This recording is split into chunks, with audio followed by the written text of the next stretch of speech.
মেসির এটা লাস্ট বিশ্বকাপ। এই কথার পরে প্রত্যেকের একটাই চিন্তা যে কে হবে ভবিষ্যতের আর্জেন্টাইন সুপারস্টার, মানে কার হাত ধরে আর্জেন্টিনা টিমটা সামনের দিকে আগায় যাবে। এখানে অনেকের নাম সামনে আসতেছে, নিকো পাজ এবং কিকি রামোস। প্রথমে বলে রাখি নিকো পাজকে, নিকো পাজ একটা মিডফিল্ডার, সে ওইরকম এক্সপিরিয়েন্স অর্জন করতে পারে নাই বড় বড় ম্যাচে খেলার মতো, কিন্তু তার ভেতরে কোয়ালিটি আছে। বয়স বাড়ার সাথে সাথে হয়তো তার স্কিল ইমপ্রুভ হবে। এবং পরবর্তীতে যে নামটা আসে এটা হলো কিকি রামোস। কিকি রামোস একজন কৃষ্ণাঙ্গ, তার জন্মস্থান মূলত হাইতিতে, সে এতিমখানায় বড় হয়েছে এবং আর্জেন্টাইন একটা দম্পতি তাকে দত্তক নিছে এর জন্য। আর এবং তার ফুটবল খেলা খুবই ভালো, এর জন্য সে আর্জেন্টিনার অনূর্ধ্ব 17 দলে চান্স পাইছে। এখন তার প্লেইং স্টাইল খুব একটা খারাপ না, 17 বছর অনুযায়ী তার প্লেইং স্টাইল খারাপ না। আমি যতটুকু দেখছি বা যা উপলব্ধি করতে পারছি, সে ভবিষ্যতে ভালো কিছু করতে পারবে। কিন্তু বর্তমানে মিডিয়া তারা বেশি হাইপে উঠাইতেছে, বিশেষ করে বাংলাদেশিরা অনেক বেশি হাইপে উঠাইতেছে যে এরাই হয়তো এটা করবে সেটা করবে। কিন্তু এত এত হাইপে উঠানোর কিছু নাই। শেষ পর্যন্ত তারা তাদের ধারাবাহিকতা বজায় রাখতে পারে কিনা সেটা কিন্তু বড় একটা প্রশ্ন। দেখা যাক ভবিষ্যতে কি হয়। নিকো পাজ এবং কিকি রামোস দুজনেই মডার্ন ফুটবল খেলে, ক্লাসিক্যাল কিন্তু কেউই খেলে না। এখানে বার্কো মিডফিল্ডটাকে সামলায়, তার মডার্ন মিডফিল্ড মোটামুটি কন্ট্রোলেবল, মানে এই মিডফিল্ডের খেলাটা দিয়ে সে মোটামুটি গেমটা কন্ট্রোল করতে পারবে এটা বলা যায়। কিন্তু তার স্কিল ডেভেলপমেন্ট করতে হবে, কারণ এই স্কিল দিয়ে সে কিন্তু পারবে না, তার এখনও স্কিলের অনেক ঘাটতি আছে। আশা করি বয়স বাড়লে তার স্কিল ইমপ্রুভ হবে। এরপর আছে কিকি রামোস, এই কৃষ্ণাঙ্গ ব্যক্তি, এ হলো লেফট উইংয়ে খেলে। এর মোটামুটি ড্রিবলিং স্কিল ভালো, বাট স্পিডটা আমার কাছে কম মনে হয়েছে। স্পিডটা যদি আরেকটু সে গ্যাদার করতে পারে, সে যদি প্র্যাকটিসে থাকে, আমার মনে হয় সে ভালো কিছু করতে পারবে।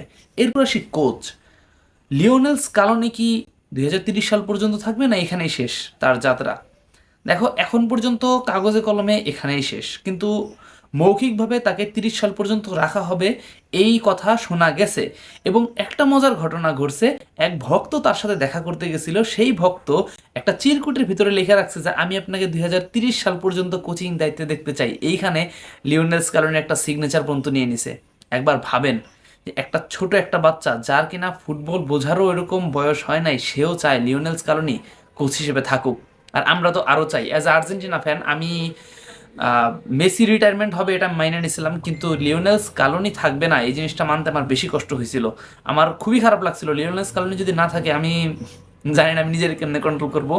যে আমি চাই সে থাকুক। তার ফাইনাল ম্যাচে হয়তো সে পুরোপুরি এক্সপোজড ছিল, সে ওরকম কোনো ট্যাকটিক্স খাটাইতে পারে নাই, এই জন্য সে ফাইনাল ম্যাচটা ভালো করতে পারে নাই। বাট আমার মতে মানুষ ভুল থেকেই শিক্ষা গ্রহণ করে, আর তার মতো করে দলটাই কেউ সামলাতে পারবে না। তাই আমি পার্সোনালি চাই তাকে যেন 2030 সাল পর্যন্ত রাখা হয়।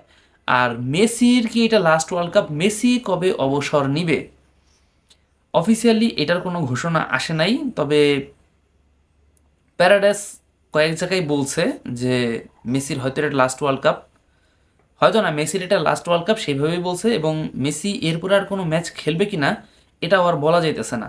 এবং আরেকটা জায়গায় সে বলছে যে কোপা আমেরিকার ফাইনালটাই হয়তো বা তার জন্য লাস্ট ম্যাচ, কিন্তু এখনও কোনো অফিসিয়াল নোটিশ আসে নাই। তো দেখা যাক মেসি কি আসলে পরের ওয়ার্ল্ড কাপটা খেলতে চাইবে কিনা। আমার যতদূর মনে হয় লিওনেল স্কালোনি মেসিকে অনুরোধ করবে খেলার জন্য।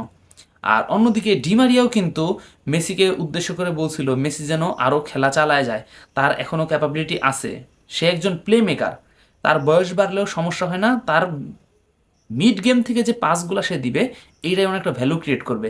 সে যেন খেলা চালায় যায়, খেলা যেন সে না ছাড়ে। এখন দেখা যাক মেসি কি আসলে অবসরে যাওয়ার সিদ্ধান্ত নেয়, নাকি দলের কথা চিন্তা করে সে মনে করতে পারে যে তার মাধ্যমে দল আরও শক্তিশালী হবে, সে আবার ফেরত আসে।